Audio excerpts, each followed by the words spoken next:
So next is a question number 5. Why does a lump of cotton wool shrink in water?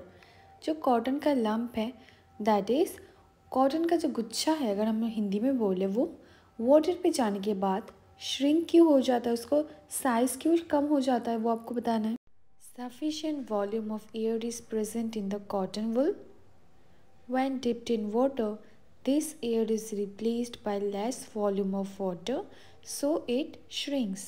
जो आपका cotton wool है उस पर sufficient amount of air present होता है, ठीक है. बट जब इस लंप ऑफ कॉटन को आप डिप करोगे वाटर पे, तब क्या होता है? बहुत ही सिंपल है, एयर रिप्लेस हो जाता है वाटर से. इसी का रीज़न है जो आपका लंप ऑफ कॉटन है वो धीरे धीरे श्रिंक होने लग जाता है. दैट इज़ उसका जो साइज़ है वो धीरे धीरे कम होने लग जाता है.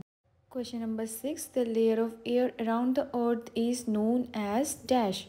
जो हमारा अर्थ के अराउंड पे जो लेयर ऑफ एयर प्रेजेंट है उसको क्या बोला जाता है? उसको बोला जाता है atmosphere. Next is a question number 7. The component of air used by green plants to make their food. इसका आपका करेक्ट आंसर क्या है? हमें पता है. इसका करेक्ट आंसर होगा कार्बन डाइऑक्साइड. जो हम लोग रिलीज़ करते प्लांट्स उसको क्या करते हैं? एब्जॉर्व कर लेते. एंड इसको जो होल प्रोसेस जो प्लांट के द्वारा किया जाता है उसको बोला जाता है photosynthesis. So next is the question number 8. List 5 activities that are possible due to presence of air. Very important question.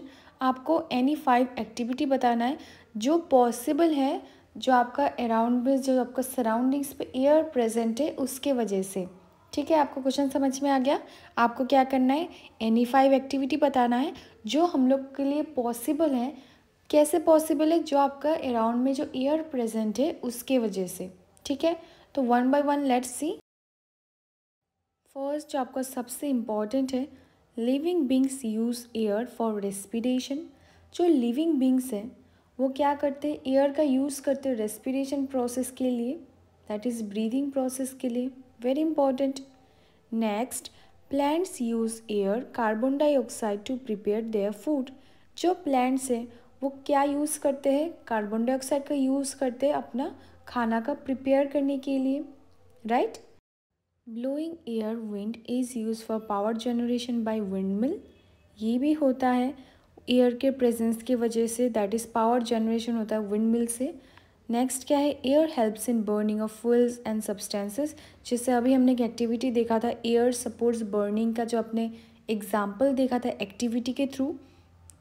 ठीक है. Next, air helps in the scattering of seeds and pollens of plant. Air के help से क्या होता है? Seed scatter हो पाता है, एक जगह से दूसरी जगह पे ट्रैवल कर पाता है. एंड लास्ट क्या है? Air helps in the movement of sailing yacht, gliders, parachutes, aeroplanes. ये सारे कैसे पॉसिबल है? Due to the presence of air.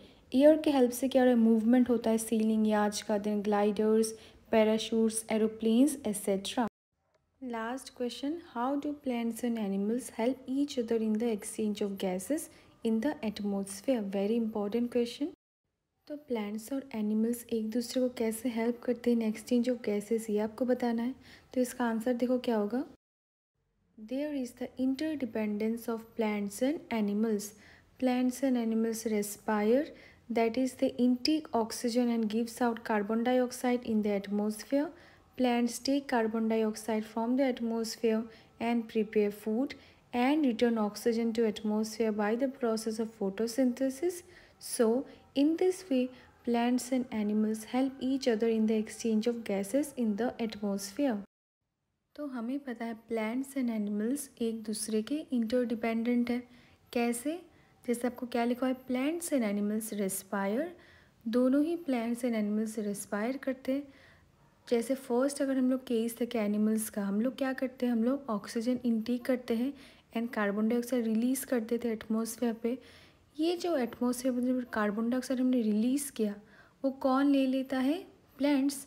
That is plants take carbon dioxide from the atmosphere and prepare food and return oxygen to atmosphere by the process of photosynthesis. Plants क्या करते हैं? हमने जो carbon dioxide release किया atmosphere वो उसको absorb कर लेते हैं एंड वो क्या करते हैं? उसी प्रोसेस के द्वारा वो लोग अपना खाना बनाते हैं एंड दोबारा क्या होता है? ऑक्सीजन रिटर्न हो जाता है एटमॉस्फेयर पे by the process of photosynthesis. So in this way plants and animals help each other. तो इसी में क्या होता है, प्लांट्स एंड एनिमल्स एक दूसरे को हेल्प करते हैं in the exchange of gases in the atmosphere. So I hope आपको ये जो बहुत ही ईजी कॉन्सेप्ट है आपको क्लियर हो गया होगा।